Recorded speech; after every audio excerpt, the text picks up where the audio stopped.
پشوری جو لوگ ہیں وہ تو پہلے کراکل کی ٹوپی پہنتے تھے کسی زمانے میں، اس سے پہلے جو تھا وہ پٹخہ پہنتے تھے. اب جو ہے آہستہ آہستہ بدل کر پھر یہ چترالی ٹوپی تک آ گئی ہے.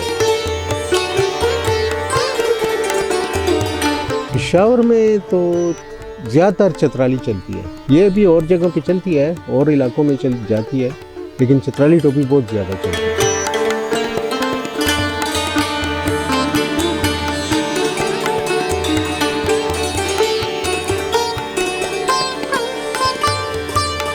یہاں پہ بازار اسلام آباد میں اور چترالی بازار میں یہاں بس یہ سارا گرم کام ہے. واسکٹ بنتی ہے، اسکول کی ٹوپی بنتی ہے، یہ والی ٹوپی بنتی ہے گرم، اور اس کے علاوہ جو ہے چترالی ٹوپی بنتی ہے. یہ کشمیری ٹوپی ہے، گنجی والی اس سے کہتے ہیں. اس میں فرق یہ ہے کہ وہ اس پہ یہ جو ڈیزائن بناتے ہیں اور وہ جو ہے وہ گول ہوتی ہے، اسے ڈیزائن نہیں ہوتا ہے، یہ کھلتی نہیں ہے، اور وہ جو ہے وہ رول کرنی پڑتی ہے، وہ رول والی ہے، یہ بغیر رول والی ہے. پشاور میں تو زیادہ تر چترالی چلتی ہے، یہ بھی اور جگہ پہ چلتی ہے اور علاقوں میں چل جاتی ہے، لیکن چترالی ٹوپی بہت زیادہ چلتی ہے. اس کی تقریباً نیارہ ہول سیل میں آتا ہے، تقریباً 150 روپے تک آتا ہے.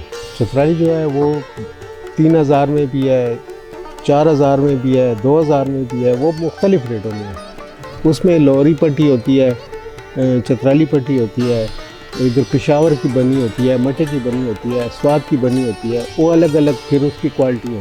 کشمیری جو ہے یہ ہر چیز سے بنتی ہے، لیکن ہم زیادہ تر یہ لنڈے کے سے لیڈی سے بناتے ہیں، پرانے کوٹوں سے بناتے ہیں، پھر اسے رینیو اس حالت میں لے ہو جاتے ہیں. پشوری جو لوگ ہیں وہ تو پہلے کراکل کی ٹوپی پہنتے تھے کسی زمانے میں، اس سے پہلے جو تھا وہ پٹخہ پہنتے تھے.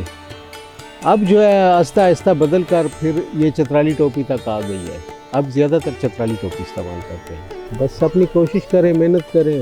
ہم بھی لگے ہوئے ہیں، 50 سال ہو گئے ہیں اس کام میں، تقریباً 57 میری عمر ہے، اور تقریباً مجھے 1971-72 سے میں کام کر رہا ہوں، تو ابھی تک لگے ہوئے ہیں. بس اپنی کوشش میں کر رہے ہیں. سب کو چاہیے اپنی کوشش کرے، محنت کرے، اللہ برکت ڈالے گا انشاءاللہ.